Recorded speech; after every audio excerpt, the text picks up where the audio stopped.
Looking ahead to 2026, one area that excites me is the rapid advancement in biomanufacturing, which has tremendous potential to reshape sustainable food and agriculture.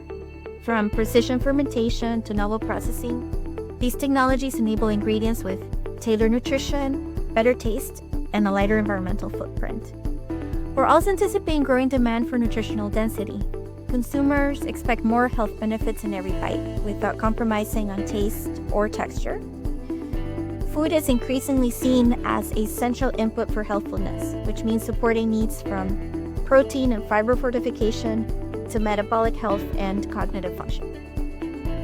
Throughout 2025, we've seen the shift accelerate, with consumers looking for foods that are functional, satisfying, and aligned with personal health goals. The opportunities to meet these needs through smart formulation, novel processes, and ingredient innovation.